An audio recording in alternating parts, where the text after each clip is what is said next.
With the old guard in Washington not getting much done, we met this week with two new members of the 116th Congress to get their fresh ideas. We sat down with Democrat Elissa Slotkin of Michigan, who served 3 tours in Iraq with the CIA, and with Republican Mark Green of Tennessee, who was on the special ops team that captured Saddam Hussein. And they are our power players of the week. Welcome to Fox News Sunday. We're delighted to be here. Thanks Chris. You both talk about trying to get things done, trying to compromise, to break the gridlock in Washington. Be specific. Let me start with you, Congresswoman Slotkin. How? Sure. Well, the perfect example is the government shutdown right now.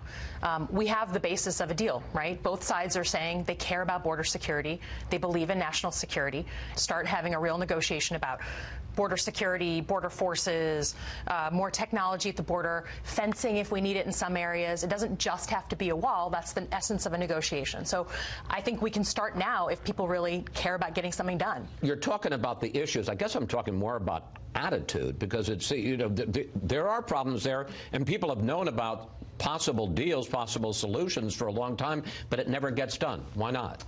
I think what we as a class, the freshman class, brings, particularly the Congresswoman and I, is, you know, a life of service to the country.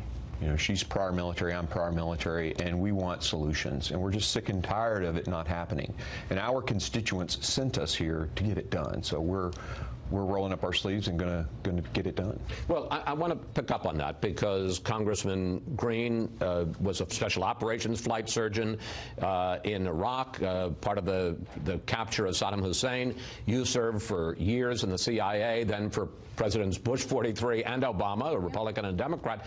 What's the one thing that you think you can take from your service in national security and maybe help you here in Washington? I mean, for me, it's mission.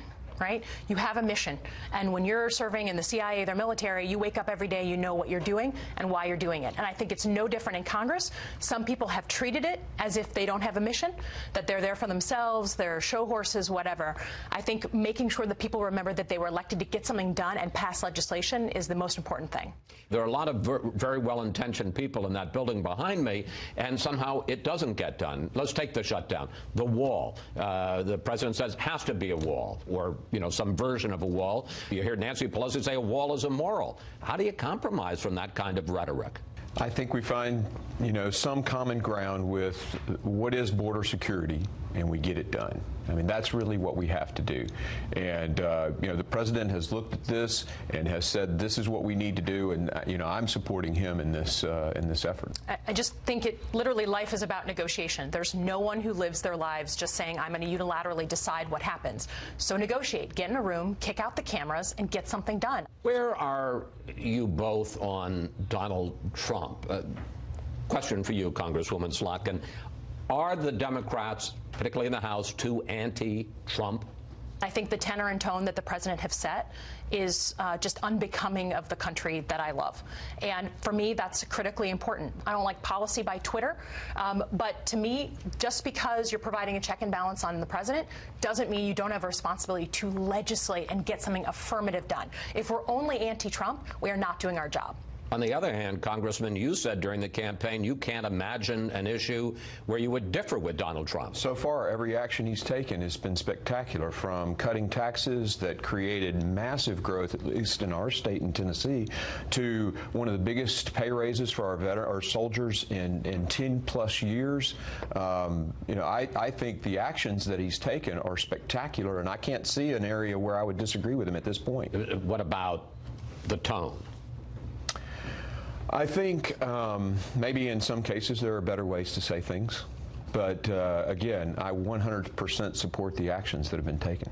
Over the next 2 years, and I'll start with you, Congresswoman, how confident are you that you're going to be able to change Washington instead of Washington changing you? I think the nice thing is we have over 100 new members in a body of 435 people. Any organization with that many new people, the culture changes. So I'm not saying it's going to be easy, and I've seen it already, that sucking sound of people trying to get you to be very political, salute the party instead of the country. you got to be strong enough to push back, and that happens when you have people that you can link arms with and say, no, we're not going to do it that way. And I think we have that. I came from a dirt road in a small rural town. My friends are not going to let me go off the rails. Many years in the military, you know, the Night Stalkers that I went to combat with are going to be on the phone with me saying, Mark, what are you thinking if I do make the wrong decision or go the wrong way? Tip O'Neill and Ronald Reagan would fight like cats and dogs in the daytime, and in the evening they'd go out as Irishmen and have a scotch. And we've got to get back to doing that. And that's how we become friends, maybe not agreeing, but those relationships, I think, are what's really missing right now and something that I want to be a part of fixing. Congresswoman Slotkin, do you like scotch? You know, I'm going to suggest Michigan beer. You might want to try it. But, Tennessee whiskey. All right, we'll leave it there. You see, you can't even agree on that. Never. Congresswoman, Congressman, thank you both. Thanks for good luck. We'll have you back and see how it goes. Sounds Thanks good. for having us. Thank you. And we wish the two of them the very best as they continue to serve our country in their new roles.